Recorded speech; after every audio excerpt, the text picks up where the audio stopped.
Eu sou uma militante dos cuidados paliativos há muitos anos já, né? Eu tenho no meu currículo uma coisa que eu acho que é fundamental na minha vida, né? Eu conheci a Cicely Saunders pessoalmente.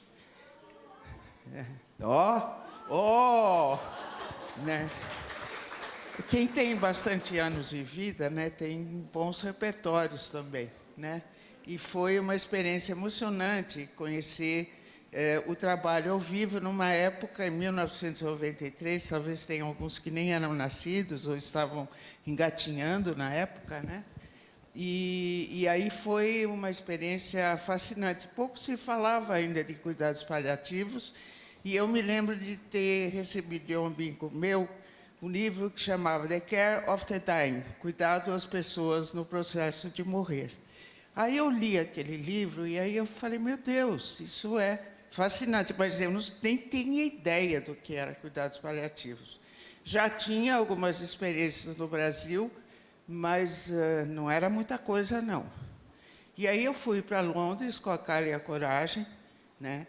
E me apresentei lá no St. Christopher, falando, olha, eu sou uma professora universitária do Brasil, né, da melhor universidade na época, não sei se hoje é, né, e eu queria conhecer. Vocês acreditam que eu mandei 10 cartas e 10 respostas vieram, vem assim, né? E uma delas foi do St. Christopher's, né, cujo endereço eu peguei num fichário no consulado britânico. E aí eu conheci realmente o trabalho. E era fascinante ver a Cicely Saunders falando e a Cicely Saunders cuidando de pacientes. Era um curso, né, mas foi muito interessante. Então, esse foi o primeiro empurrão.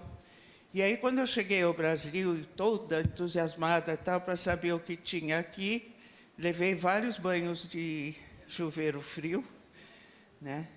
E, enfim, eu venho acompanhando a trajetória um pouco, vamos dizer, nesse sentido da formação, né, de profissionais, de supervisão e tal, até em 2023 falar para vocês.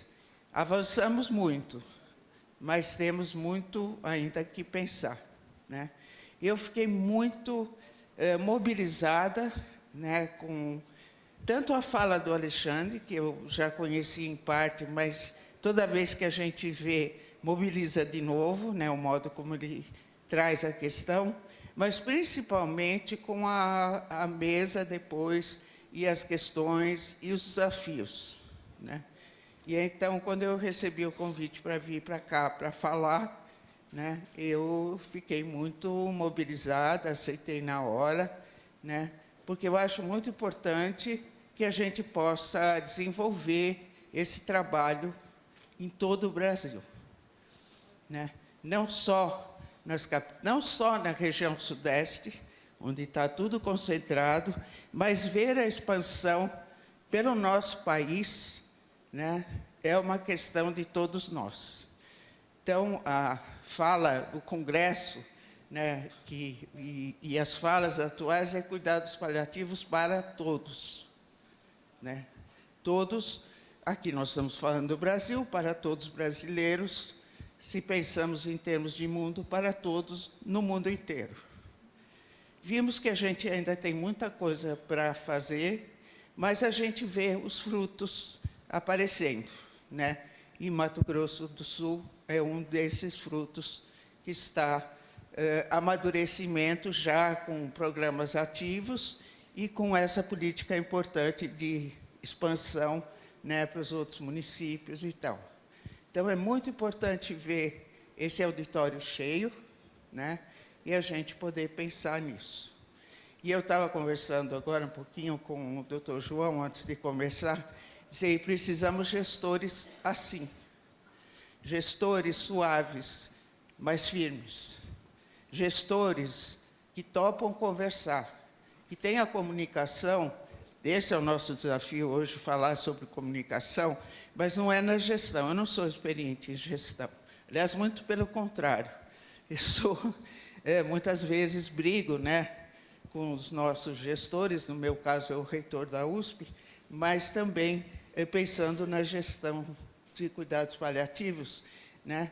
Pensando que é uma gestão que constrói, não derruba tudo, mas vai construindo e firmando os alicerces. Isso é uma das coisas mais importantes. Não é disso que eu vou falar hoje, eu vou falar muito mais da comunicação em relação a pacientes e familiares, mas eu queria parabenizar quem trabalha na gestão, porque sem gestão não tem nada, né? Então, eu vou agora rezar para Nosso Senhor da tecnologia, para ver se dá certo aqui. Então, esse é o tema, né? Comunicação. Eu não vou fazer nenhum exercício, mas vocês se imaginem se desafiando a cada momento, como futuros ou já atuais profissionais na área da saúde e na área de cuidados paliativos.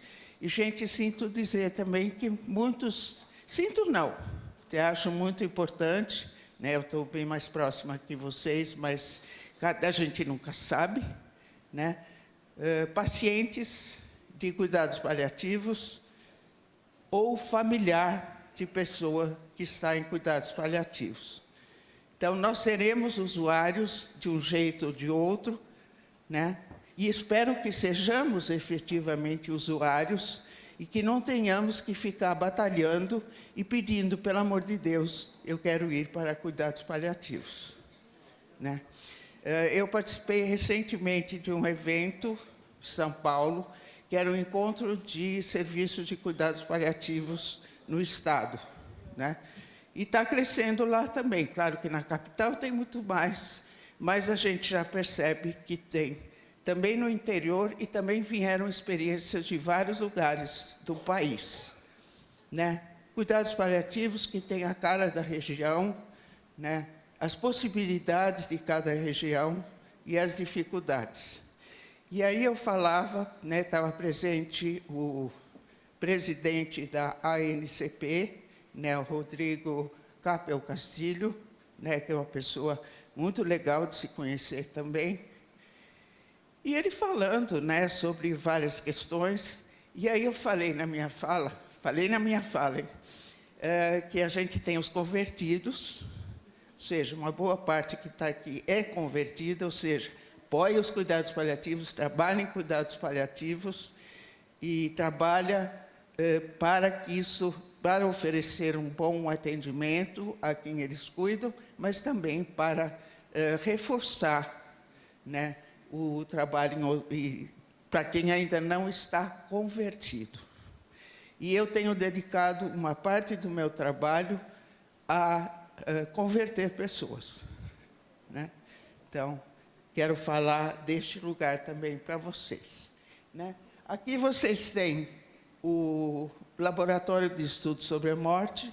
Mesmo com a minha aposentadoria, ele continua, só que eu não posso mais coordenar, porque o aposentado perde funções, né? Então, eu sou só membro fundador. Mas isso é só uma questão ainda que a gente vai modificando, né? Então, a gente tem atividades, né? Vocês podem ver lá, tem uma bibliografia, tem filmes, resenhas, enfim, tudo que vocês queiram. Tudo não, né? Mas alguma coisa do que vocês queiram. Ela está abençoando a gente. Conversei com ela hoje de manhã, falei, olha, joga uma luz aqui para nós, né? Você é a nossa orientadora, né? A gente ainda aprende muito com você. Então, bem-vinda, Cecily Saunders, né? A gente aqui vai fazer a conversa em português, mas a língua, assim, você sabe que nós estamos todos vinculados àquilo que você propôs. Então, bem-vinda. E aí ela fala algumas coisas que são importantes, né?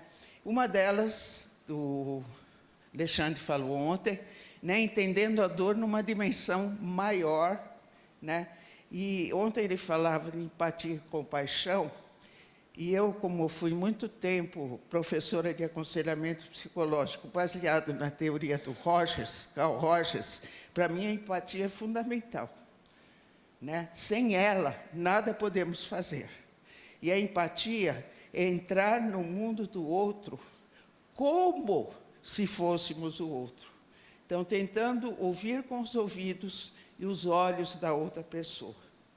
Então, é entrar no universo da outra pessoa da melhor maneira possível e depois sair, né, para então a gente pensar em o que a gente vai fazer para ajudar essa pessoa. Então, empatia é isso. A compaixão é o processo de realização, mas sem a empatia a gente não pode ter compaixão. Porque mesmo que a gente faça o melhor possível, se não for afinado com aquilo que a pessoa precisa ou sente, não está bom. Tá? Então, esse é um aspecto importante. E a Cicely traz... Olha, vou tratar ela bem intimamente, viu, Cicely? Né? A Cicely, eu vi ela fazendo isso. Eu vi ela conversando com o paciente. Claro, era uma aula, nós estávamos todos atrás ouvindo, mas você via que era isso que ela fazia normalmente. Então, debruçar-se sobre a pessoa, né? Poder ouvir o que ela tem a dizer, como ela significava a dor, como ela sentia essa dor, como ela tinha passado a noite, como ela pensava esse dia que vinha, né? E que esse dia seria muito importante, porque mais um dia com qualidade, com cuidados e tal, né? E ela fala, então, dessa dor total. Ela usa o termo dor. A gente vai ver pessoas dividindo entre dor e sofrimento quando não é a parte física. Mas ela usa o termo dor. Então, temos dor física, mas temos também dor psíquica e dor social e dor espiritual, que são as 4 dimensões principais. E ela dizia, precisa cuidar de tudo isso. Não adianta ficar só na parte física. Claro que ela é fundamental. Se uma pessoa tem uma dor física intensa, a parte psicológica, social, espiritual, fica muito afetada. Mas, às vezes, a dor psíquica é mais forte. E, às vezes, ela se transveste de uma dor física, né? Mas, na verdade, a pessoa está sentindo a dor da alma, a dor da solidão, a dor de ter que sair desse mundo, de deixar pessoas, a dor do abandono, né? A dor de não ter sentido continuar vivendo. Então, isso é muito importante. E outro ponto que ela traz, né, que é muito importante na questão da formação, o cuidado da família. A gente sabe que muitas vezes a família é relegada, é considerado um paciente oculto e não é, entre aspas, minha função cuidar da família. Fica para o psicólogo, fica para o assistente social, né? Não, fica para todos. Tanto que ela define como unidade de cuidados. Ah, mas eu não fui preparado para lidar com a família. Nós temos uma existência inteira para se preparar. E, na verdade, o que vai ser fundamental é isso que a Cicely propõe. Vamos ouvir. Às vezes os familiares têm crenças arraigadas, têm dificuldades, estão vivendo situações muito difíceis. Então, a gente oferecer um ouvido acolhedor pode ser muito importante, até porque muitas vezes a família sofre mais que o paciente, tá? Principalmente no final. Ei.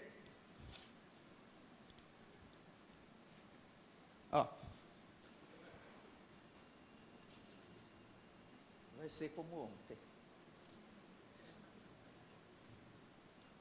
Voltando.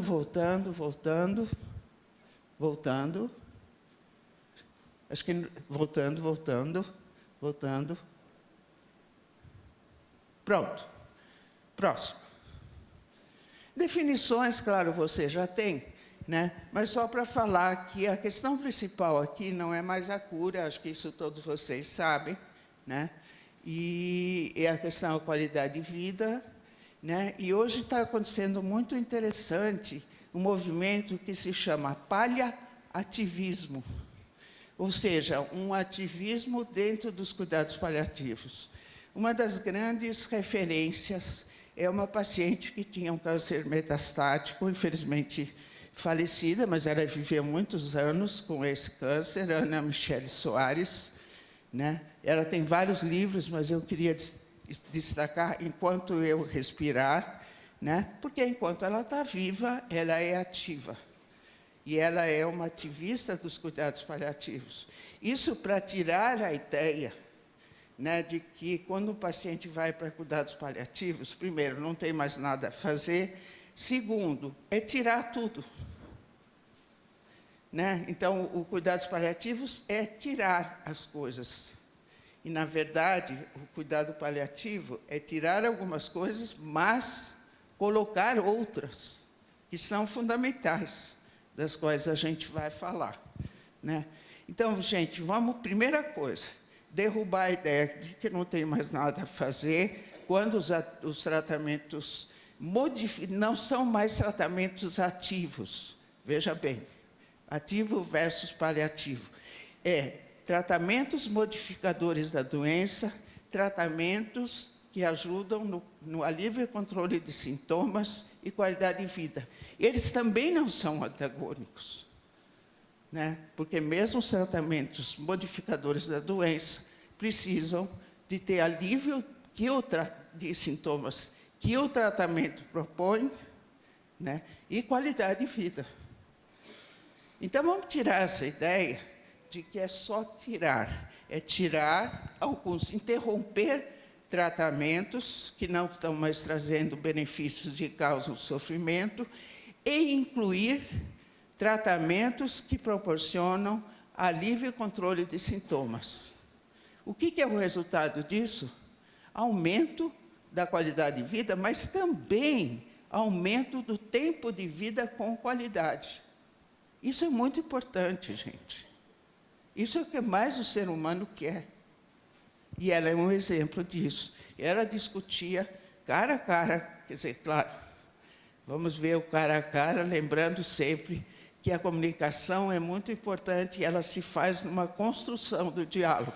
Mas vamos conversar sobre tratamentos e se vale a pena ou não continuá-los. Não, voltando ainda.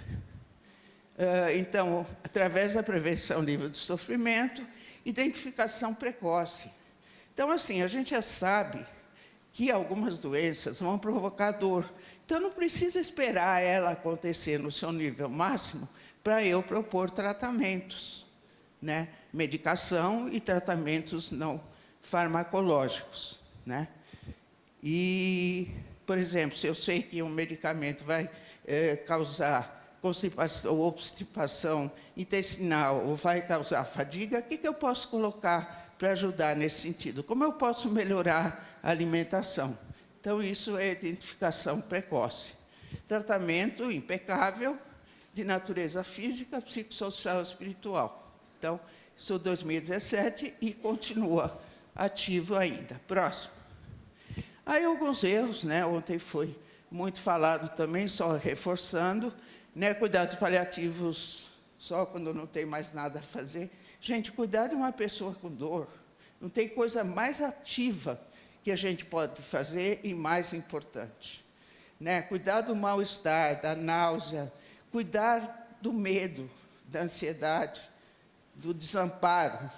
Tem coisa mais nobre do que isso. Né? Cuidar de uma pessoa que se sente solitária e organizar uma rede de apoio social, se não tem família, vizinhos, amigos, né? Considerar questões existenciais, a vida tem sentido ou não, a questão da fé e o questionamento da fé, e a pessoa não deixa de ser espiritualizada porque ela questiona Deus, naquele momento da dor. Então, tudo isso é fazer, é atividade, né? Cuidar do sono final da vida, a gente, infelizmente, isso ainda está presente de uma maneira muito intensa. No nosso país, hein? Em vários lugares. Inclusive, naqueles estados onde temos cuidados paliativos bem desenvolvidos, a paciente, então, vai primeiro, quando não tem mais nada a fazer, quando está próximo da morte. Gente, nunca isso no final da vida. Porque aí, de fato, pode ser muito mais difícil, muito mais complexo. E a gente já deixou a pessoa com um tempo de sofrimento muito grande, né? Então, nunca no final da vida. A questão dos opiáceos foi falado, e ainda temos hoje que trabalhar com a opiaciofobia, né, que está ainda presente no nosso meio, de uma maneira bem intensa, como o gráfico mostrado pelo Alexandre ontem. Né, a gente tem que desmistificar isso, né? Desvalorização, cuidados paliativos, como medicina de segunda classe, e ainda ouço pessoas falarem, foi transferida para a equipe de cuidados paliativos, e isso é um castigo. Isso não é castigo. Isso é a melhor coisa que pode acontecer com um profissional. Então, vamos mudar essa mentalidade, né? Isso o Alexandre falou, quer dizer, não é só passar, não é só dar abraço, não é só dar amor, isso é fundamental. Não é tratar o ser humano como humano, isso é base de qualquer tratamento. Tem toda uma técnica, né, que hoje vocês sabem, tem cursos, especialização nas várias áreas, né, e isso é muito necessário, né. É enganação, é segunda classe. Gente, pandemia, CPMI, 2021, 2022, não me lembro mais, falando barbaridades sobre cuidados paliativos. Barbaridades, médicos, políticos, né? Então, essa questão de trabalhar com os não convertidos, fundamental, gente. A gente não pode tolerar pessoas falarem o que falaram. É jogar a toalha, é abandonar o paciente, é eutanásia. Isso tudo tem que ser corrigido, né? E também cuidados paliativos, além de não é só passar a mão na cabeça, também não é só oferecer morfina. É todos os trabalhos que envolvem os cuidados nas várias áreas. Próximo. Então, nós temos uma mudança de paradigma, que é fundamental, né? Não que a questão do cuidado à doença deva ser relegado, não, ele continua. Mas o que nós temos de adicional é cuidar da pessoa que tem uma doença. Uma coisa fundamental é a gente entender o que é uma pessoa que tem uma doença e uma pessoa doente. Tá? Uma pessoa que tem uma doença, ela tem a doença e ela tem a pessoa, com seus desejos, suas vontades, sua história de vida, seus sentimentos e tal, né? E a gente precisa cuidar disso também. Então, essa mudança de paradigma, ela é fundamental não só nos cuidados paliativos, em geral, nos cuidados às pessoas que têm doenças, né? Cuidar é participar do sofrimento, né? Participar quer dizer o seguinte, aquilo que foi falado ontem, a gente se envolve com a outra pessoa, mas a gente não pode se misturar com a outra pessoa, porque cada um é cada um. Mas esse movimento de ida para tentar entender qual é o sofrimento, essa dor e tal, é fundamental. Próximo. Bom, esse é o gráfico muito comum, né, que você já deve ter visto, mas para os não convertidos, é muito importante colocar isso. Cuidados paliativos começam ao diagnóstico. Porque já no momento da comunicação do diagnóstico, já no momento de começar os tratamentos e tal, é fundamental trabalhar com alívio controle e com qualidade de vida, desde o começo. Num tempo que vai ser ideal, nós não vamos ter a terapia do solavanco. Começa a teoria, né? Essa é uma palavra que eu inventei. A pessoa está em cuidados, vou pensar na doença oncológica. A pessoa está em cuidados, químio, rádio, fez cirurgia, imunoterapia e tal. Não deu certo, solavanco, vai para cuidados paliativos. Temos que acabar com isso. Isso é uma das coisas mais difíceis. Por que as pessoas vão entender? Ah, vai para cuidados paliativos porque não tem mais nada a fazer e eu vou morrer. Quando eu comecei lá em 93, cuidados paliativos eram morte com dignidade. 2023 é outra coisa. Morte com dignidade é um dos aspectos. Então, esse gráfico é muito ilustrativo, porque ele vai falar que os dois caminham junto. Me lembro de uma palestra do Ricardo Caponeiro, que é um oncologista de São Paulo, lá do Hospital Oswaldo Cruz, que trabalha com cuidados paliativos. Ele falou, o grande erro é ter duas portas. Uma porta, cuidados ativos, aí não dá certo, põe o paciente na outra porta, cuidados paliativos. Vamos ter uma porta só. Isso aqui é uma porta só, né? Aí, claro que vai ter um tempo que os cuidados paliativos vão ser exclusivos, isso foi falado ontem. Nunca é exclusivo, porque, na verdade, cuidados paliativos são ativos, né? Então, vamos ter essa ideia. Mas, vamos dizer, vai ter que ter uma ênfase muito grande, com qualidade de vida, com controle de sintomas e tal, até o momento final. E o processo ativo de morte também tem cuidados paliativos importantes, medidas que ajudam nesse processo de finalização.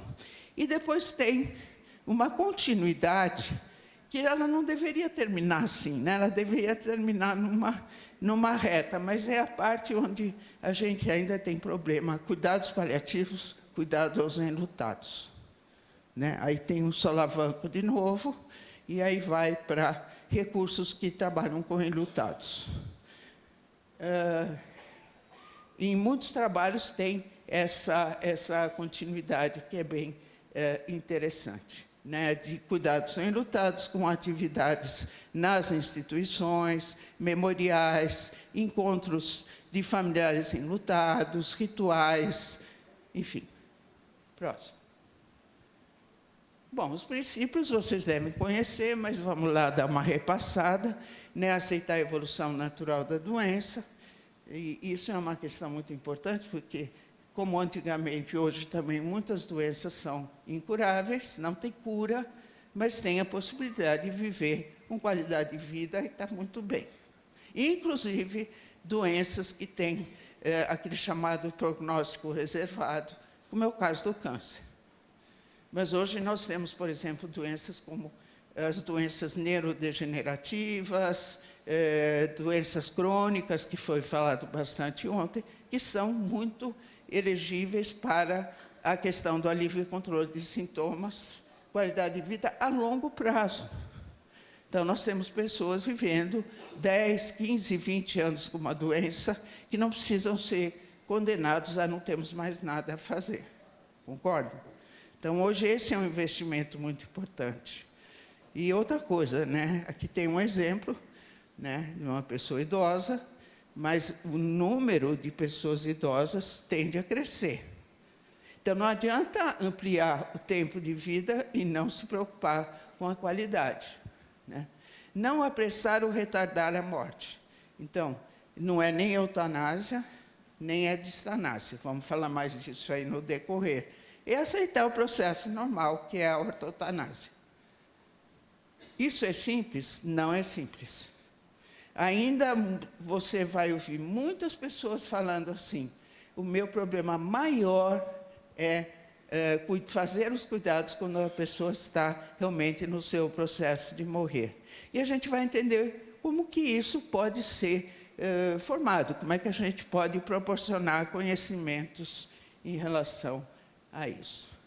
Controle, evitar futilidade diagnóstica e de tratamentos. Eu vou falar bastante sobre isso. É um trabalho também dos cuidados paliativos, né, a gente poder proporcionar isso. Controle impecável da dor, já falamos, integração desses cuidados. Portanto, não tem cuidados paliativos de um só. Tem equipes mínimas, né? Aqui no Brasil, a gente tem uma situação interessante, aí puxando a brasa para a minha sardinha, porque em muitos países o psicólogo é considerado secundário. E aqui no Brasil, graças à psicologia hospitalar e tal, o psicólogo está na linha de frente também de cuidados paliativos, e a gente vai ver por que é importante, né? E, portanto, a gente tem que pensar que, se em medicina e enfermagem se fala bastante sobre cuidados paliativos, nos cursos de psicologia, nem sempre, né? O senhor pode deixar um cafezinho para mim? Eu gosto dele frio mesmo. Pode deixar um cafezinho aqui para mim, com um adoçante, por favor, 5 gotas. Eu vou defender meu cafezinho de todo dia, mas eu não gosto dele quente, viu? A questão da independência do paciente, isso é uma questão importante em cuidados paliativos. Quanto mais independente e funcional estiver o paciente, obrigada, Érica, é mais importante. Então, isso vai ser muito importante para discutir tratamentos. Porque os tratamentos que derrubam o paciente, deixam na cama o tempo todo e tal, talvez não sejam os melhores, embora eles possam ser mais funcionais ou mais eficazes na questão da debelação da doença primeira. Mas aí a gente pensa, mas será que é melhor ter um paciente ativo e funcional, mesmo que ele tenha, entre aspas, menos tempo de vida, versus um tratamento que é mais eficaz em relação a uma doença em questão, mas traz efeitos colaterais muito graves. Isso quer dizer que o paciente também participa da situação. Outro desafio fundamental, né? A palavra paciente, ele tem a ver com submissão, com receber as ordens e tal. Nessa mudança de paradigma, né, em que se torna a pessoa, se estiver lúcido, consciente e disponível, poderá participar dessa discussão junto com os familiares e a equipe, no planejamento dos cuidados. Essa é uma questão muito importante, né? Respeito à autonomia, valores, próximo. Pensando em valores, é muito importante saber quais são os valores. E a gente não sabe, nós sabemos os nossos. Mas quais são os valores dessa pessoa? O que é importante para ela? O que é dignidade para ela? Né? E a gente poder oferecer isso. Manter o paciente tão ativo quanto possível, integrar os cuidados à família. Então, esse é um ponto vulnerável na formação em cuidados paliativos, porque não adianta dizer, eu não fui formado, eu não sei como lidar e tal. Todos os membros da equipe têm que ter um mínimo de possibilidade de poder lidar com os familiares. E é difícil, porque o familiar está em sofrimento, tem conflito, vai discutir com a equipe, né? E eu sempre penso assim, comunicação é construção, é mediação, não é embate. Ah, mas é fácil falar. É mais fácil falar do que fazer. Mas isso não quer dizer que a gente não vai fazer, né? Abordagem multidisciplinar, né? Isso é muito importante. Hoje, por isso que eu digo, quer dizer, a formação, ela precisa ser de todos. E hoje, por exemplo, existem muitas residências multiprofissionais. Isso é muito importante. Claro que tem coisas que são específicas no médico, coisas específicas na enfermagem, cuidados específicos da psicologia e do serviço social, mas fazer junto, mesmo que a liderança pode ser de um dos membros, né, o fazer junto ajuda bastante. Por isso que o índice de burnout em cuidados paliativos é menor do que em outras esferas de atendimento a pessoas com doenças graves. Isso não quer dizer que não tenha. Tem. Mas o fato de estar em equipe ajuda muito, né?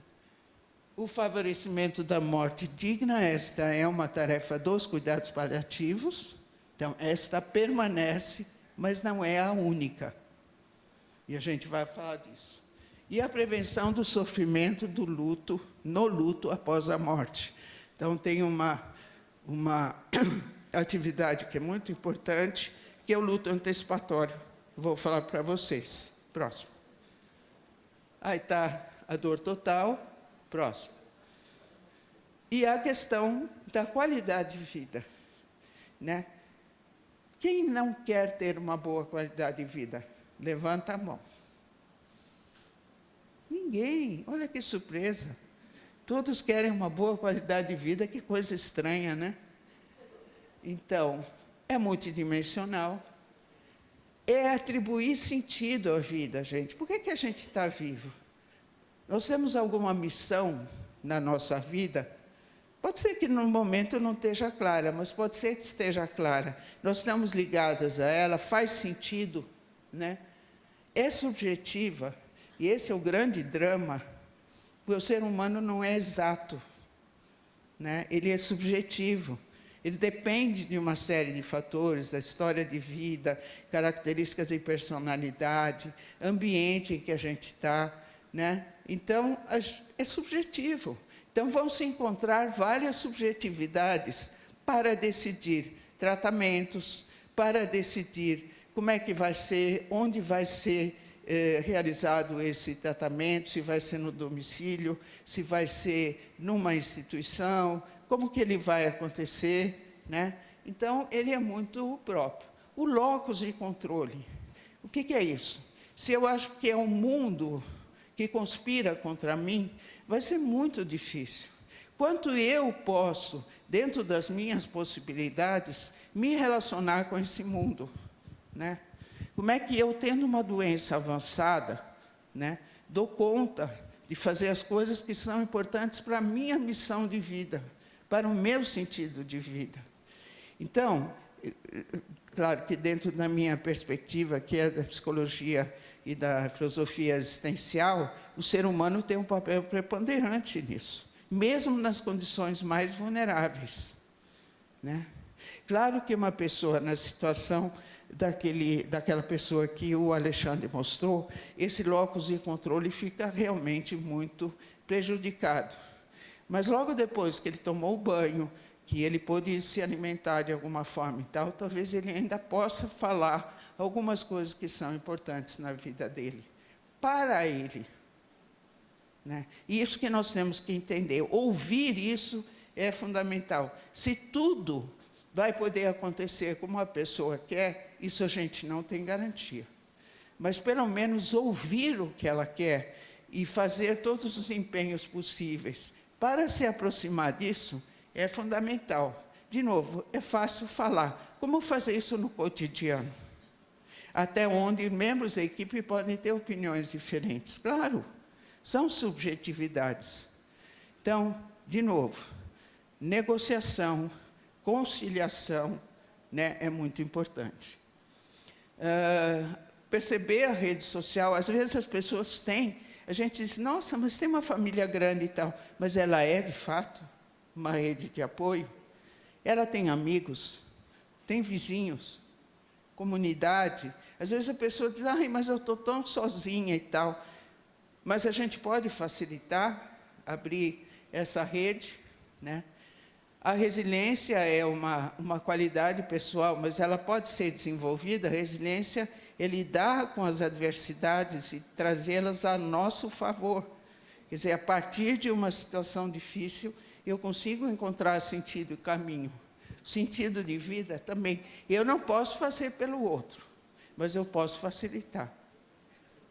Não adianta dizer, olha, você tem uma família maravilhosa, você tem seus filhos, você tem seus netos, você tem dinheiro e tal, se a pessoa não percebe assim, né? Então, nós podemos ir trabalhando isso, mas o sentido está dentro de nós. E por isso que também pessoas em situações muito vulneráveis podem encontrar esse caminho, desde que alguma facilitação seja oferecida, né? Existe um documentário, eu não vou saber o nome dele, isso é uma coisa que mata os meus alunos, e tal, mas não mata vocês, porque vocês andam bem na internet e tal, e na hora alguém descobre, que é um documentário sobre um médico hindu, né, que vai falando, são 10 princípios, né, que ele vai trazer mais para encontrar essa qualidade e sentido de vida nas pessoas em situações mais vulneráveis possíveis. Se eu ninguém encontrar, eu prometo que eu mando depois para vocês, porque às vezes a inspiração vem na aula, não vem no planejamento anterior, né? E isso é muito importante. O Viktor Frankl, quando escreveu sobre a questão de Em Busca do Sentido de Vida.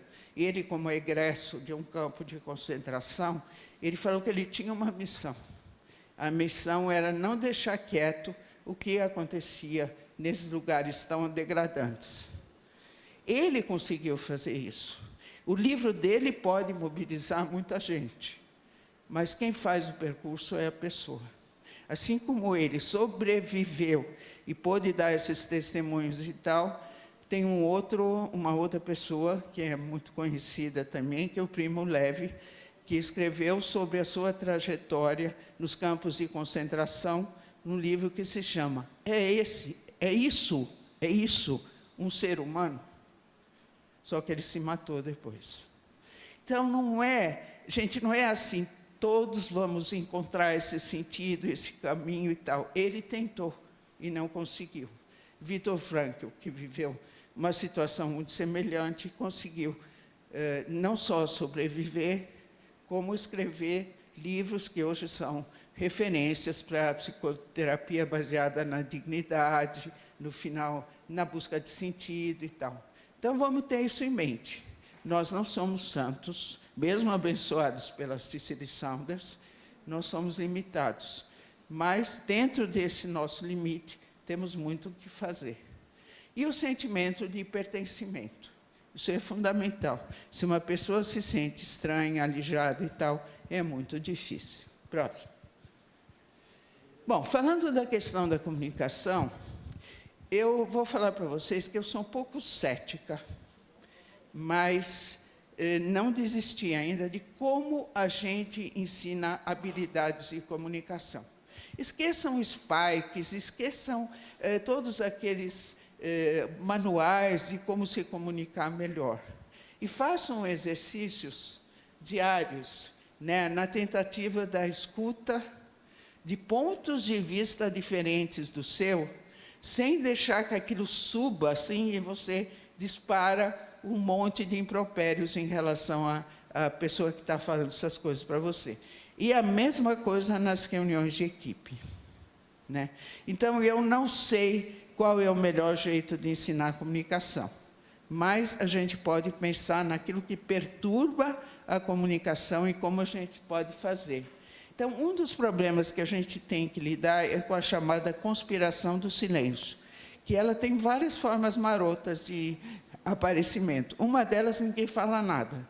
Mas, na maior parte das vezes, todo mundo fala um monte de coisa, mas não é aquilo que a pessoa quer, de fato, saber, né? Tem um livro do Leon Tolstói, que chama A Morte de Ivan Illich, que, segundo Philippe Arrier, um estudioso da área dos temas da história e também em relação à morte, o Philippe Arrier fala que o livro do Tolstói é um anúncio do que virá no século XX e XXI em relação à interdição da morte e à interdição do sofrimento que as pessoas têm nas doenças.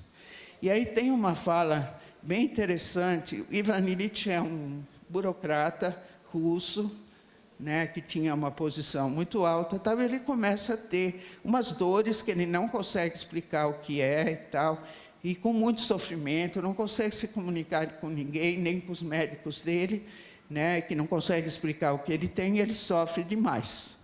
Quem o escuta melhor, por muito paradoxal que seja, mas muitas vezes acontece, era aquele cuidador dele. Com ele conseguia conversar. Numa das situações com o médico, o Ivan Illich pergunta para o médico: eu vou morrer? E o médico responde: isso não é uma questão importante. Nós estamos cuidando da sua doença. Isso é a conspiração do silêncio. Não é que o médico não está fazendo a função dele, cuidando dos sintomas e tal, né? Mas não está respondendo a pergunta essencial. E que muitas vezes o paciente olha nos nossos olhos e pergunta: eu vou morrer? Eu vou sofrer? Como que é isso? E a gente, né?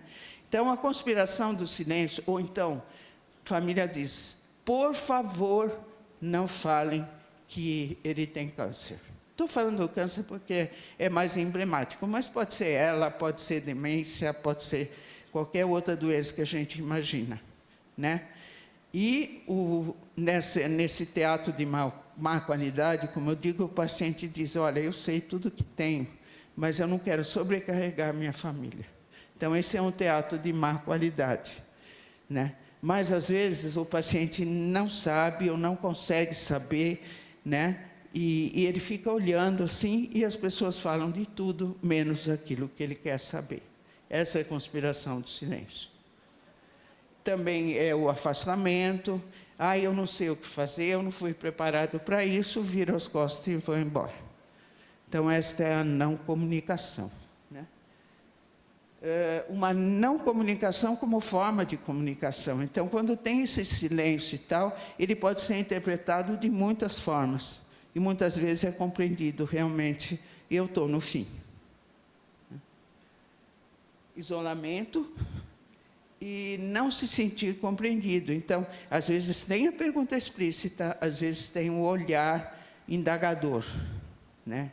E aí, isso é uma das questões mais difíceis, né, nos cursos de formação e tal, como falar, como transmitir más notícias. Então, tem muita coisa escrita que eu acho que é importante a gente ler, todas elas, mas no nosso contato é que a gente vai sentir. Por isso que os cursos vivenciais, né, com experiências, dramatização, role-playing e tal, são muito importantes. Próximo.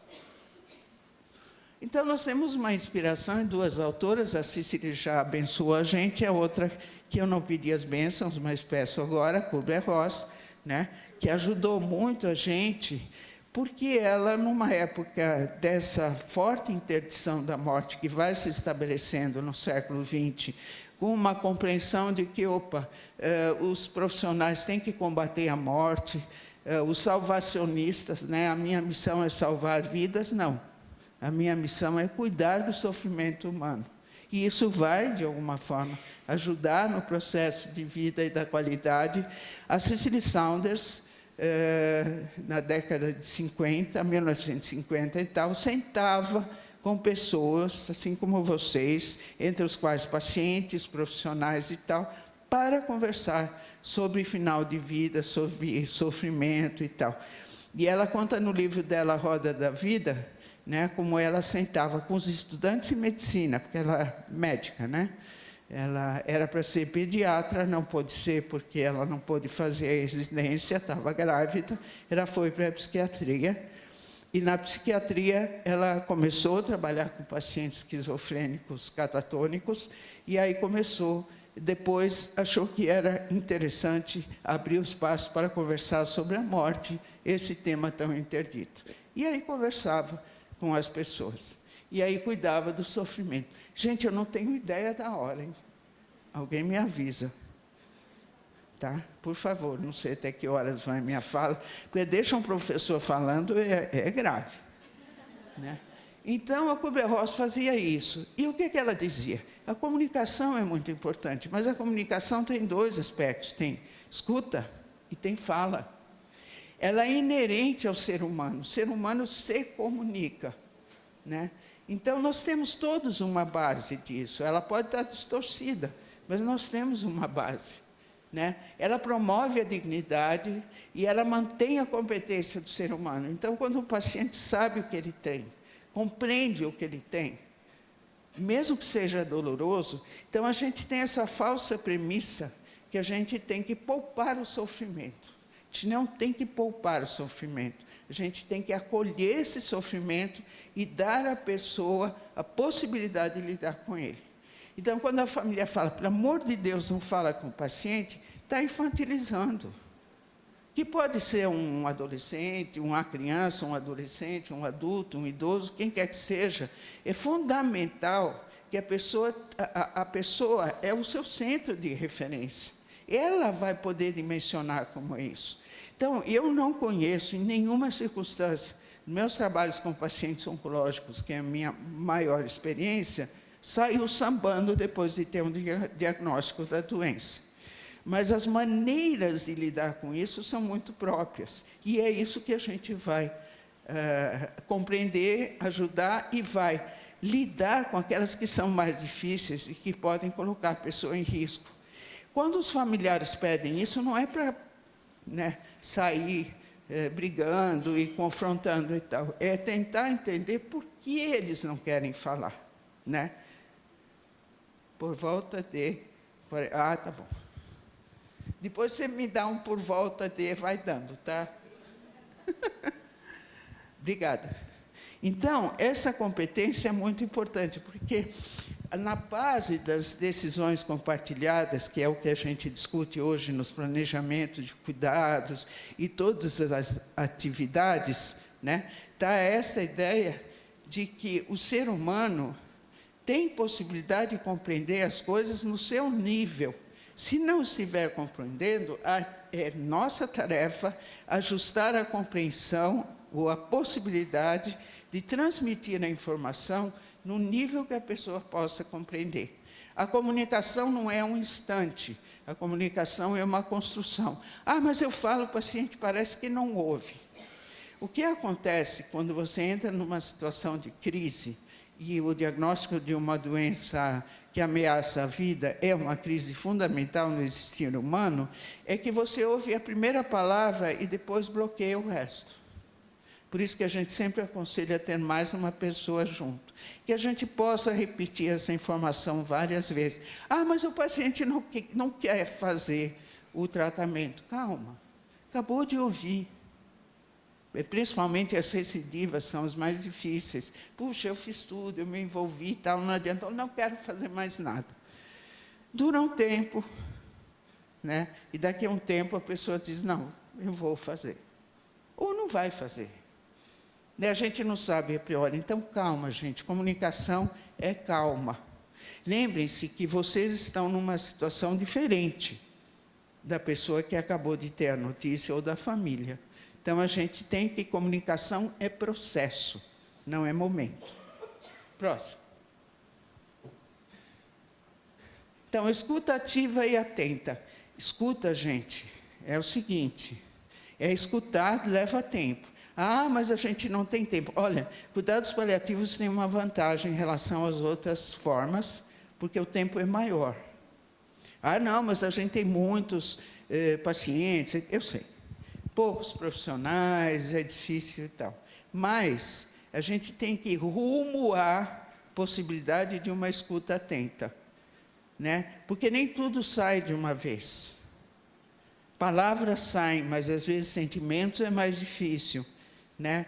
Então, ir em 2 profissionais ajuda, né? Porque um ouve, outro ouve, depois vamos ver o que falou, né? Ouvir implica, a pessoa às vezes fala as palavras, mas o rosto, o corpo, transmitem outras coisas, né? Então, a pessoa diz, não, tá bom, entendi, mas está ali, sufocada, né? Com os olhos parecendo arrebentar de vontade de chorar, né? Às vezes a pessoa fica vermelha.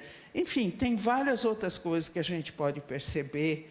Então, gente, lembrar, comunicação, processo, no qual a parte fundamental, nossa, é a escuta. Por mais incrível que pareça, a nossa habilidade principal na questão da comunicação é a escuta. Aí, mas como é que a gente treina a escuta? Pois é, a gente até treina. Tem exercícios de escuta ativa e tal. Mas, gente, vamos entender que algumas pessoas têm muita dificuldade de escuta, mesmo sendo profissionais de saúde. Então, eles talvez não devam estar na linha de frente da escuta.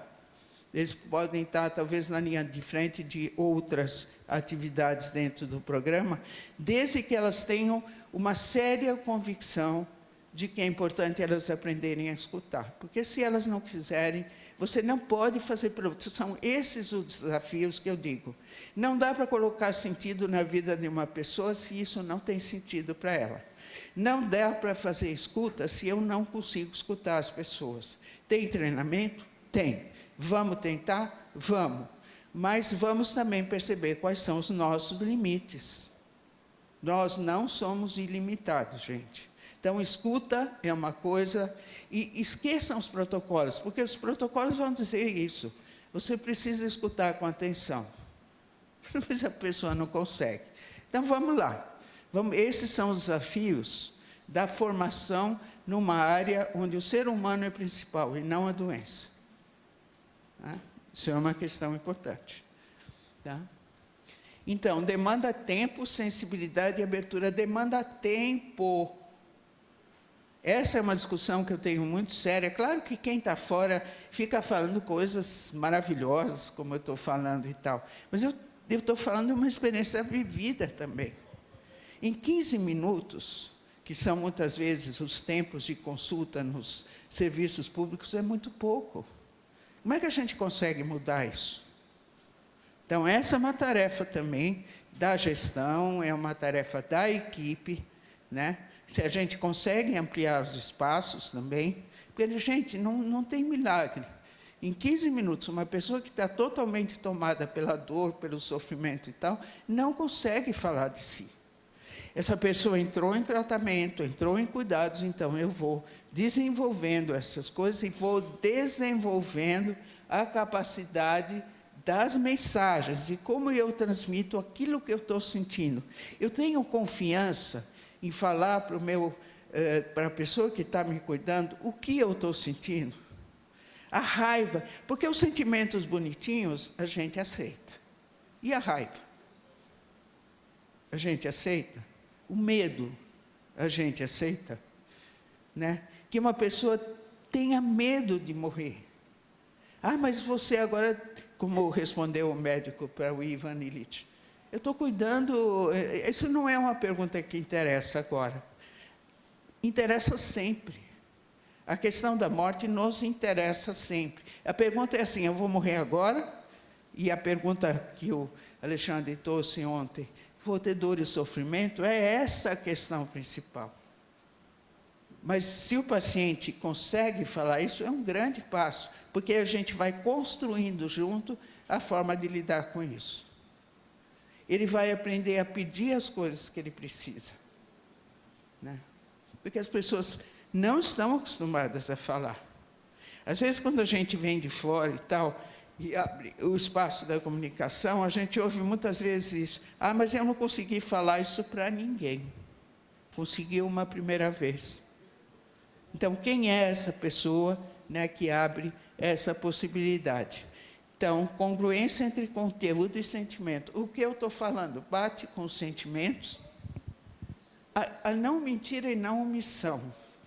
A não mentira é não falar a verdade do que está acontecendo. Mas será que eu tenho que falar na hora? De que jeito eu vou falar? O que a pessoa quer ouvir? E a gente vai construindo a verdade. Tá? Verdade que eu coloco entre aspas, porque não tem verdade. Verdade é aquilo que é construído. Né? E a não omissão. Omissão quer dizer assim, olha, não vamos falar disso agora. Tem outras coisas mais importantes e tal. Isso até pode ser verdadeiro. Mas eu preciso saber o que é que a pessoa tem na sua mente, no seu coração, e que ela quer falar. Alguém da equipe tem que fazer isso. Quem vai ser, como vai ser. Cuidado com papéis atribuídos a priori. Às vezes, a pessoa que tem mais possibilidade não é aquela que, teoricamente, estaria destinada a isso. Entendeu? Isso foram aprendizagens de Cicely Saunders, de Kubler-Ross e de muitas outras pessoas que trabalham com os cuidados, não com a cura, não com a coisa técnica, mas com a coisa humana. Quais são as maiores dificuldades na formação em cuidados paliativos? Os aspectos humanos. Os técnicos vão mais fácil. Olha, remédio para dor, esse, e procedimentos para mobilidade, etc., vai indo. Mas como falar disso? Como falar de sentido de vida? Como falar assim, eu não quero morrer agora. Tenho muita coisa para fazer ainda. Morro de medo de morrer sozinho, de não ter ninguém que segure minha mão, né? De que eu vou ter dor e sofrimento. Quanta gente fala do medo da dor? É infundado isso? Não é. Até porque muita gente, infelizmente, não só no Brasil, mas no mundo inteiro, morre com dor e sofrimento. Nós estamos no terceiro lugar pior, né? Mas também tem muitos países ainda que não foram consultados também. Como é que será que é na Rússia?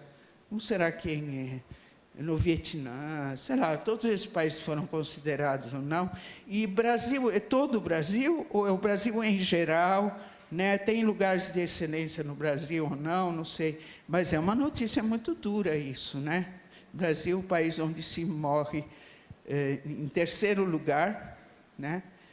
Tem a questão da pobreza, a desigualdade, mas, de repente, a gente descobre que não são só os pobres, são todos. Né? Distanásia está presente, mistanásia está presente, falta de conhecimento, não se importar, tudo isso. Então, comunicar a verdade, né? Eu esqueci de pôr as aspas, mas é informar, esclarecer e acolher. Não é da primeira vez, é um processo. Próximo. Então, lá vem a professora. Abertura, disponibilidade, empatia, acolhimento, compartilhar, é isso. É conversar, não é impor. Nós mudamos de paradigma. Isso é muito importante. Próximo. Transmitir más notícias. Não é tarefa fácil, não é tarefa de um só profissional, não é um jogo de empurra. Porque as pessoas dizem, não, isso é função do médico, porque é ele que sabe o diagnóstico. Nós todos sabemos o diagnóstico. Então, porque é do médico. Médico mais alguém, é um alguém com a assessoria do médico. É quem? Porque, gente, não tem, às vezes não tem como fugir. Um psicólogo não substitui o médico. A família quer ouvir o médico. O paciente quer ouvir a médica. Né? Não vamos aqui pensar na questão de gênero. Né? O médico e a médica. Né? E aí, mas tá bom, então esse que eu chamo de jogo de empurra, é a função dela. Então, eu não preciso me preocupar com isso. Não, é função da equipe.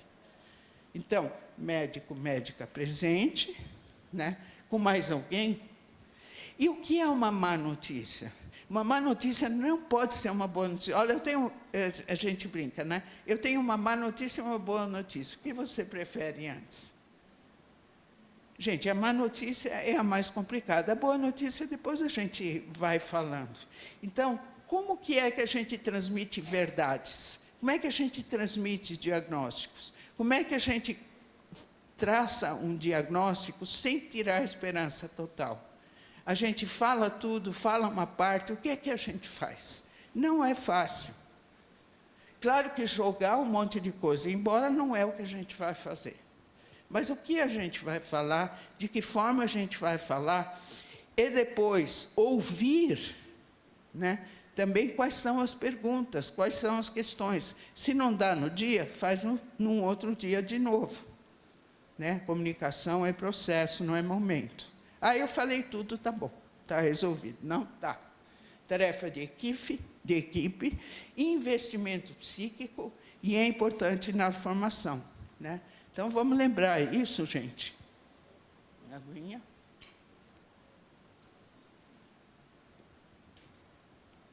Vamos lembrar isso. É sempre tarefa de equipe. Uma das grandes vantagens de cuidados paliativos é trabalho de equipe. Como afinar essa equipe é outra discussão, que está na formação também. E quem manda? Essa é uma boa pergunta. Quem manda?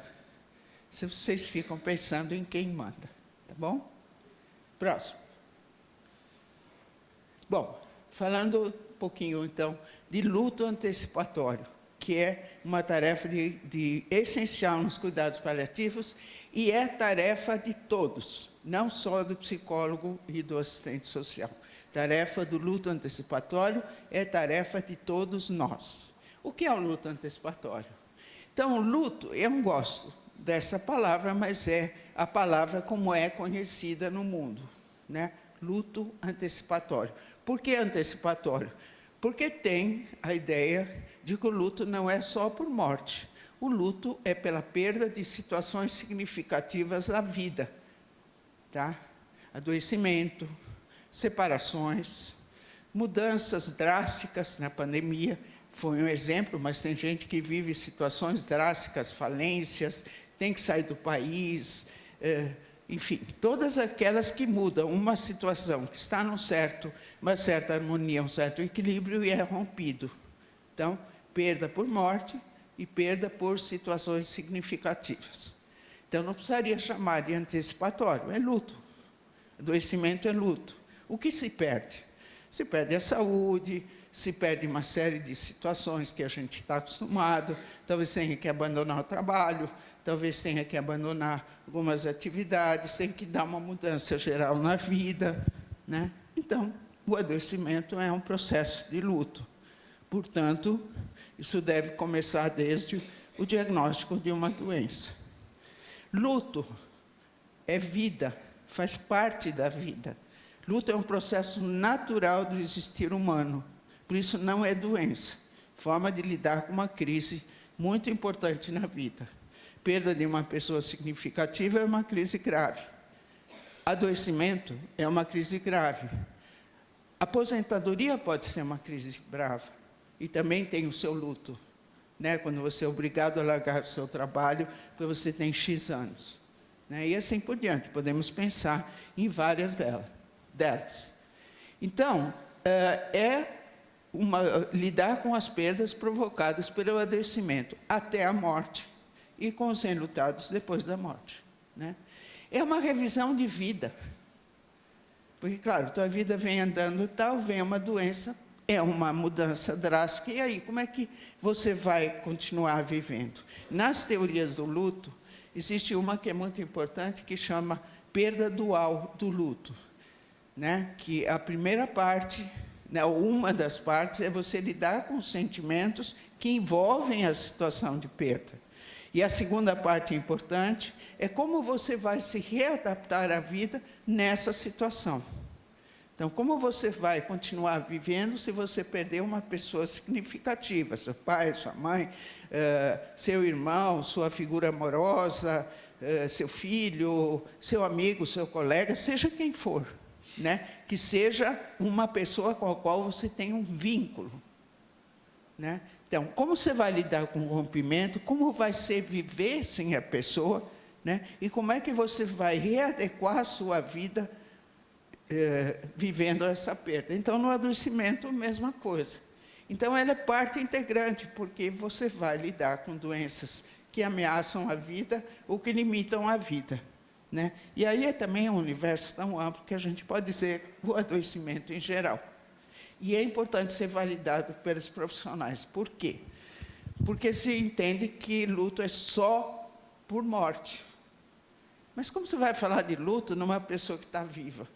Pois é, atenção, profissionais de cuidados paliativos tratam de pessoas vivas. Depois que elas morrem, não é mais, acho eu, pode ser que a definição mude, né? Mas vocês não tratam de pessoas mortas, verdade? Podem até ainda ter um cuidado em relação ao corpo, podem ter um cuidado em relação a vestir e tal, mas já aquelas atividades, né, de cuidado, de comunicação, vocês não vão fazer com pessoas mortas, né? Estou certa ou estou errada? Não sei. Mas vocês têm um trabalho muito importante ainda com os familiares, né? Então, quando eu digo tem que ser validado, porque tem pessoas que vão dizer, mas ela não morreu. Como é que eu vou falar em luto? Então, vocês vão dizer, não, luto não é só por morte. Luto é por perdas significativas. Ixi, agora pegou. Então, vamos lá. Próximo.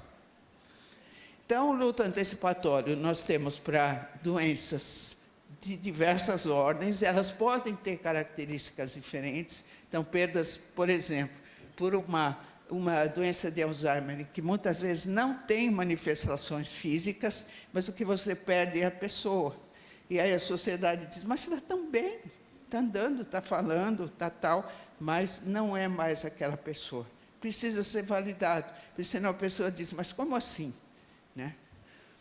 Ou no câncer, onde muitas vezes a parte psíquica está preservada, mas tem graves problemas e causa muito sofrimento e dor. Então, o que nós temos hoje, principalmente no envelhecimento, mas não só, doenças longas, com muita sobrecarga física, psíquica e financeira. Então, importante lidar com isso. E lidar com o cuidador principal, que é aquele que vai nas consultas e tal, que muitas vezes sucumbe. Próximo. Agora eu vou começar a acelerar um pouquinho. O luto antecipatório para o paciente, a perda de si, daquilo que é principal no seu existir humano, e também ele vive a perda do outro, né? Porque pela hospitalização e também pelo medo e pela dor e a tristeza de deixar as pessoas queridas. Próximo. Familiares, então, aqui a validação é principal, porque muitos familiares pensam que, meu Deus, eu não preciso de cuidados e tal, tudo para o paciente, mas muitas vezes é o familiar que sofre mais, e ele que também diz assim, mas eu acho que eu não devo, né, falar disso, não devo falar do meu sofrimento e tal, porque é como se eu estivesse matando a pessoa antes do tempo. Então, é muito importante estar nos princípios, portanto, precisa ser providenciado de ter um cuidado regular aos familiares, né, e legitimar que eles têm direito ao sofrimento deles. Próximo. Então, fatores familiares que ajudam, claro, comunicação, flexibilidade, conhecer a doença. Então, é muito importante explicar para os familiares a doença, né, para que eles possam entender, para que eles possam saber em que estágio está, lidar com as suas próprias dores e também poder lidar com o paciente, né? E ter a rede familiar, mas se não tiver, gente, porque em muitos casos não tem, por várias razões, pois podemos desdobrar isso, ver quem pode ajudar, né? Próximo. Fatores de risco. Então, ver sofrimento é muito difícil, então explicar. Eu lembro que quando eu ouvi a primeira vez a sororoca, né, aquele distúrbio respiratório e tal, eu entrei em pânico, saí correndo pelo corredor, pelo amor de Deus, vem fazer alguma coisa, até que alguém me explicou o que era. Tá? Eu não era exatamente familiar, mas era uma pessoa muito querida que eu estava acompanhando. Então, gente, precisa explicar essas coisas, né? Lembre-se que vocês têm isso no seu cotidiano, mas os familiares é a primeira vez, e tem um vínculo. E mesmo vocês, como profissionais, quando é família, vocês são como família. Porque as pessoas vão logo dizer, mas você sabe de tudo isso e tal. Mas naquela hora você precisa de cuidados da mesma maneira, né? O cuidador principal, que muitas vezes se esquece que ele está vivo, né, e que ele precisa, tem outras coisas na vida, e muitas vezes o cuidador principal, que é 24 horas por dia no cuidado, quando acontece a perda, ele se perde, porque ele viveu só em função da pessoa que ele está cuidando. Então, a gente lembra que cuidados paliativos é antever coisas e ajudar no processo. E aí acontece aquela situação que é muito comum, que então, finalmente, a gente consegue convencer o familiar a ir para casa, tomar um banho e tal, e o paciente morre, né? Você já deve ter vivido isso. E aí o que a gente tem a dizer é o seguinte, talvez precisasse acontecer isso para ele e para você, e sei lá, não vamos avançar muito, porque a gente nunca vai saber exatamente o que é que aconteceu, mas que é frequente, é. Próximo. Vamos pensando nas perguntas, né? Família, paciente oculto. Então, isso a gente tem que fazer, desocultar a família. Ela precisa de ajuda, sim, e a gente precisa cuidar deles. Mesmo que eles digam não precisa e tal, chama, conversa e tal, né? Porque tem ambivalências. Desejo que continue vivo, desejo que morra. Isso dá, qualquer uma delas dá culpa, né? Então, é muito importante acolher e legitimar o sentimento. Próximo. Então, falando um pouco da distanásia, né, que é o processo do prolongamento de morrer com muito sofrimento, foi isso que o Alexandre falou ontem também, né? Então, pessoas com doença já avançada, sem possibilidade e benefício de tratamentos intensivos, né, solitária, na companhia de tubos, de monitores e tal. Ele fala bastante da questão de gestão, de pensar e tal, mas o sofrimento humano numa unidade de terapia intensiva é muito grande, mesmo para pacientes críticos, né? Precisa, muitas vezes, tem traumas. É uma unidade que é muito difícil, não só para os profissionais, mas para os pacientes e familiares também. Então, por que submeter uma pessoa que não terá benefício neste local a esse tipo de tratamento? Eu acho que essa é a discussão principal. Não é demonizar a unidade de terapia intensiva, mas ela é um tratamento desproporcional para muitas pessoas que têm doença avançada. Próximo. Então, quando se fala assim, se cuidados paliativos é eutanásia, não. Então, já descobrimos que cuidados paliativos e eutanásia não combinam. Mas cuidados paliativos contra distanásia, sim. Então, essa é uma questão importante dos cuidados paliativos, e aí a gente vai pensar o que é importante. Eu arrolei algumas questões, mas eu convido vocês a pensarem sobre o que seriam mortes dignas para cada um de vocês. E é isso que nós vamos ter que conversar com os nossos pacientes, tá? Então, eu trouxe aqui, com respeito a crenças e valores, sem dor e sintomas incapacitantes, fundamental. Presença da família é uma discussão importante, ambiente aconchegante, rituais de despedida muito importante. Olha o que aconteceu na pandemia. Né, os rituais que estavam assim, não sei o quê, as pessoas disseram, não pude nem me despedir da minha pessoa querida. Então, está aí. Agora, isso é uma coisa que a gente aprendeu, né? No hospital e também depois com o paciente já falecido. Próximo. Ortotanásia, então, é a morte no momento certo, nem apressada e nem prolongada. Então, não é nem eutanásia, nem distanásia. É uma resolução, olha, ela tem já muitos anos, quase 17 anos, né? E veja o que é a ortotanásia, a interrupção de certos tratamentos. Não é jogar toalha, não é encerrar tudo, porque está na letra da resolução a manutenção dos cuidados paliativos. O que são os cuidados paliativos? Alívio e controle de sintomas e qualidade de vida. Então, não é que você desliga, né? Primeiro, não tira da tomada assim, né? Tem todo um processo, né? Quando você tem que interromper certos tratamentos, né? E o que você vai oferecer para a qualidade de vida, né? Então, hoje tem uma discussão muito séria na bioética sobre a interrupção, mas também sobre a implementação. Então, por que você vai colocar numa unidade de terapia intensiva uma pessoa que não deveria estar lá? Então, vamos pensar nisso também. Às vezes, uma emergência não dá para pensar, mas quando não é emergência, já estamos na vigência de uma doença que limita a vida, ou que ameaça a vida em estágio avançado e tal, é não implementar. Próximo. Então, é autorização. Autorização, não é obrigação. Para interrupção de tratamentos invasivos, que não tem possibilidade de recuperação, com a autorização do paciente, se ele estiver lúcido. Veja bem, o paciente participa se estiver lúcido. Se não tiver, familiares. Mas você tem que explicar o que está sendo, né? E manter os cuidados paliativos com alívio de sintomas e tal. O que acontece é que muitas vezes a interpretação da ortotanásia é eutanásia. Não é. Não tem eutanásia passiva, tá? Então, a eutanásia é um processo ativo para induzir a morte. A ortotanásia é um processo de interromper certos tratamentos que estão causando muito sofrimento sem interromper os cuidados. É muito diferente. Depois podemos discutir melhor. Próximo.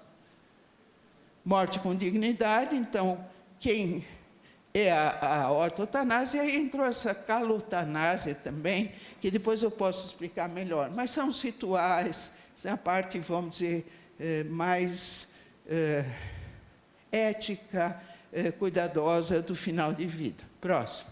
Estou apressando porque estou com a corda no pescoço. Diretivas antecipadas de vontade são muito importantes, né? Estamos falando de morte digna. porque ela estimula a autonomia, então a pessoa diz o que ela quer ou não quer no final de vida. Ela é uma questão muito importante para favorecer a comunicação. Então, conversar sobre isso pode ser ainda, ela já vem, ela aí, pode ser também, não é, isso é uma mania de perseguição aqui, né? Ela facilita a comunicação. Então, a gente ainda nem precisa pensar, talvez, diretamente no documento. Mas nós estamos falando com os familiares. Olha, eu gostaria de tal coisa, não gostaria de tal coisa. Quem vai ser de vocês que vai cuidar de mim? E se não tiver, quem pode ser? Enfim, vamos pensar juntos sobre isso. Não podemos falar, morte, tabu e tal. Vamos começar a falar. E depois tem as várias formas, né? A questão básica das diretivas é evitar a distanásia. Tá? E envolver o ser humano no seu processo de morte. Mas está vivo, não é para falar. Vai treinando sua família. Tá? Depois a gente vai saber quem já tem testamento aqui, testamento vital, já escreveu. Pode ser a qualquer momento. Próximo. Então, tem duas questões importantes. Uma delas é o mandato duradouro. Esses são termos jurídicos, né? Mas, para trazer para a gente, assim, no dia a dia e tal, quem vai ser a pessoa que vai tomar para si a tarefa de cuidar quando você não puder falar sobre isso? Quando você estiver doente, com limitação de consciência, ou sem disponibilidade psíquica e tal, que vai fazer valer suas vontades. Você pode deixar isso por escrito, você pode nomear em vida, você pode falar com o seu médico, familiar, amigo, profissional, quem quer que seja. Mas eu sou muito jovem. A gente não sabe, né? Então, qualquer hora é hora. E o testamento vital, que então é o que você quer, de fato, né? E o que você não quer. Claro que pode, é muito importante, hoje é uma discussão muito importante, que seja feito junto com o médico. Às vezes a gente escreve lá, não quero UTI, mas talvez a UTI possa ser alguma coisa temporária para lidar com alguma coisa muito crítica. Quando está lá escrito, não quero UTI, você vai causar uma situação muito complicada, tanto para os seus familiares, amigos, como para os profissionais. Então, vamos pensar, por exemplo, eu não quero medidas intensivas quando o meu caso não tiver mais possibilidade de recuperação. Fica mais genérico. Mas, enfim, podemos falar mais sobre isso também. Próximo. Então, morte com dignidade, quem define? Então, na ordem hierárquica, paciente, familiar, profissional. Melhor, junto. Quem facilita, profissional. E o que nós podemos no Brasil? Ortotanásia e diretivas antecipadas de vontade. Não podemos eutanásia, não podemos suicídio assistido ou morte medicamente assistida. Tem debate sobre isso no Brasil? Não tem. Por que não tem? Porque é um país, sei lá, aí vocês colocam o atributo que vocês querem. Então, temos que discutir, gente, pelo menos. Não é uma questão só eu sou a favor ou contra. Mas, assim, o que significa isso? O mundo inteiro está discutindo isso. O mundo inteiro. Então, vamos abrir a discussão aqui. Próximo. Então, dignidade, respeito à autonomia, cuidado centrado, qualidade de vida, tudo que a gente falou até agora. Próximo. É tarefa dos cuidados paliativos? É. Então, dignidade, apropriação, então, trazer a questão para o sujeito, organização do final da vida. Por que é importante falar que a doença está piorando, né? Porque a questão das providências, os legados, e tudo isso que a gente falou, melhor ter antes, mas se não tem, ainda pode ser bom. Por exemplo, tem doenças em que a consciência e tal vai diminuindo. Então, a gente tem que aproveitar. A demência hoje é uma discussão muito séria, né? Então, vai falar que a pessoa tem demência, vai dar o diagnóstico, vai sofrer? Vai. Mas como é que a gente vai lidar com isso? Como é que a gente pode envolver as pessoas, né? Tem coisas que ficaram penduradas na vida, né? A gente diz, um dia vai resolver, mas às vezes a doença vem antes desse dia. E aí? Né? As os relacionamentos, as mágoas, os ressentimentos, as despedidas, aquelas pessoas que estão muito longe, os testamentos dos bens, dos não bens, da vida e tal. Próximo. Acho que está acabando já. Então, é assunto tabu, facilitar, então, coisas que a gente já falou. Acolher a família é muito importante, mais importante às vezes, porque o paciente já pode estar torporoso, já pode estar com dificuldade e tal, e a família está absolutamente aguda no processo. Então, a gente vai mesclando isso aí, que é muito importante, e cuidado familiar depois. Próximo. Aí o trabalho do psicólogo é ajudar nesse processo com os pacientes, né, com a legitimação do luto antecipatório, dignidade, autonomia. Então, eu tenho que falar da psicologia, né, minha área. Próximo. Com a família, muito importante. Talvez com a família possa ter um espaço de protagonismo, mas não ser único. Tá? Todos nós participamos do processo. Próximo. As questões éticas, então, a relação de cuidados paliativos com ética é fundamental. Então, o paciente tem direito à comunicação, participar das decisões, recusa de tratamento. Isso é um assunto comprido também, a gente pode discutir melhor. Por tudo que eu falei, claro que o paciente tem recusa, pode ter recusa. Tudo isso pode ser documentado, trazido em prontuário. Pode ser revisto. Nossa, o paciente falou, mas agora mudou de ideia. Nós mudamos de ideia. Inclusive pessoas com doenças avançadas. Não quero uma coisa, mas agora achei que talvez é possível. É? É. Então, nada é definitivo, só aquela dita cuja, né? Documentar todo o processo em prontuário. Não, mas eu vou ser processado por omissão de socorro. Não vai. A resolução é do próprio Conselho Federal. Então, quem vai processar quem? Nós não conseguimos ainda que a distanásia vá para a judicialização. Esse talvez seja um passo importante. Nos Estados Unidos já é. Próximo. Essa é uma equipe, né, maravilhosa. Somos todos diferentes, mas um cuida do outro. Né? Quem cedeu essa imagem para mim é Elaine Alves, que consegue encontrar essas figuras maravilhosas. Então, vamos ter uma equipe assim. Próximo é uma fala da Cicely Saunders, que eu não posso deixar de passar para vocês. Não dá para evitar o sofrimento, mas ele só é intolerável quando ninguém cuida. E, infelizmente, pacientes com doença avançada, muitas vezes são abandonados. Obrigado, gente.